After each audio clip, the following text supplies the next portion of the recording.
Kalau dilihat dari Pak Deteksi Anti Korupsi Indonesia itu semakin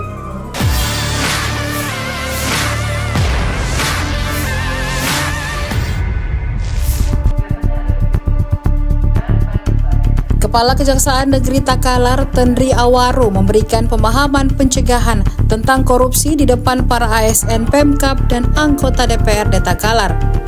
Penyampaian itu adalah bagian dari acara sosialisasi anti korupsi di ruang pola kantor Bupati pada Senin 13 Januari 2025. Menurut Tendri, semua pelaksana kegiatan harus sesuai dengan aturan dan mekanisme yang ditetapkan, artinya semua mengacu pada aturan yang berlaku, aturan yang menjadi patron. Lanjut, Tendri mengatakan mereka yang ditunjuk sebagai pejabat pengelola keuangan harus melaksanakan tugas sesuai dengan jabatan dan posisinya. Menurutnya, setiap pejabat pengelola keuangan itu, baik itu KPA, PPK, dan pelaksana, harus menjalankan tugas sesuai dengan job desk masing-masing. Selain itu, Tendri Awaru juga mewanti-wanti penyaluran pokok-pokok pikiran atau POKIR oleh anggota DPRD. Kata Tendri, POKIR merupakan salah satu sektor dengan potensi korupsi yang tinggi. Tendri mengatakan POKIR harus sesuai hasil reses dan kebutuhan di daerah pemilihan atau dapil. Hal itu untuk mencegah adanya POKIR fiktif atau titipan.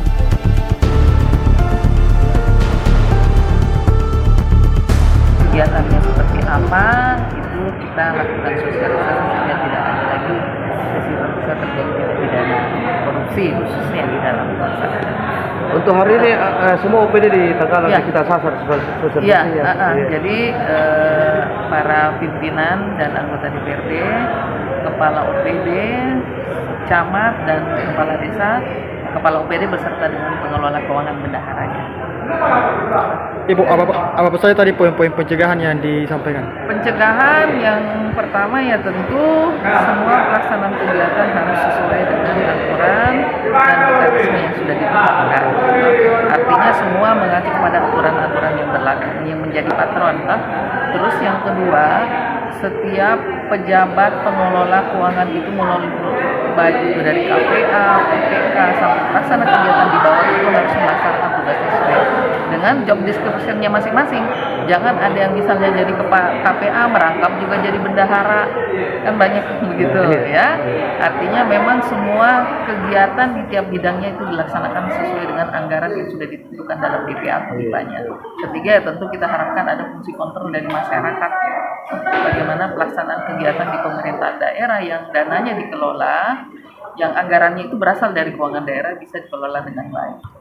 Sampai ada penyimpangan atau penyalahgunaan anggaran di dalam. Ibu, bagaimana terkait POKIR DPRD tadi yang tadi disampaikan? Oh ya, POKIR DPR itu bukan barang yang salah, tapi POKIR DPR itu memang dilakukan sesuai dengan mekanisme yang sah. Itu apakah itu nanti berdasarkan dari hasil reses, terus apa yang menjadi kebutuhan di daerah dapil, itu yang kemudian dilakukan pembahasan bersama dengan pemerintah daerah untuk melaksanakan kegiatan-kegiatan di daerah di masyarakat. Kalau kemungkinan praktik penyimpangan POKIR DPRD itu apa? Maksudnya? Apakah yang bisa membuat POKIR DPRD itu jatuh pada tindak pidana korupsi? Ya kalau misalnya memang misalnya untuk pelaksanaan kegiatan di OPD mereka ada titipan dengan mengatasnamakan POKIR padahal itu untuk kepentingan pribadi. Terus misalnya ada pemotongan kegiatan-kegiatan proyek seperti itu karena menganggap bahwa ini kan POKIR kami. Misalnya seperti itu yang seperti yang kami jelaskan. Jadi itu tidak dibenarkan, Ya jelasnya nggak kalau ada pemotongan karena POKIR-nya Dewan. Selain pencegahannya, penindakannya terkait dengan tindak pidana korupsi. Iya jelas. Kalau ini kan kami sebenarnya lebih pada titik pencegahannya. Makanya kenapa di awal-awal kita lakukan edukasi sosialisasi bekerjasama dengan inspektorat. Jadi termasuk kegiatan-kegiatan itu nanti mungkin direview, diperiksa oleh inspektorat. Apalagi kalau ada kekurangan, kalau mungkin ada kekurangan, ada kekurangan segera ditindaklanjuti. Misalnya diperbaiki. Nah kalau misalnya sudah tidak diperbaiki juga, terus pelaksanaan kegiatannya juga tidak benar, tidak sesuai ya tinggal dikirim ke kejaksaan. Bagaimana dengan pengelolaan dana desa, Bu? Ya? Dana desa terkait pencegahan korupsi di desa. Kenapa dana desa? Bagaimana terkait itu, Bu? Apakah diperlukan sosialisasi juga atau bagaimana? Dana riset? Di desa. Dana riset di desa? Tidak masuk di desa. Oh, dana desa. Iya, kepala Iya. desa. Jadi kan kita selalu intens ini untuk mendampingi para pemerintah desa dalam pengelolaan dana desa, itu mulai dari sosialisasi, ada bimtek, kemudian asistensi.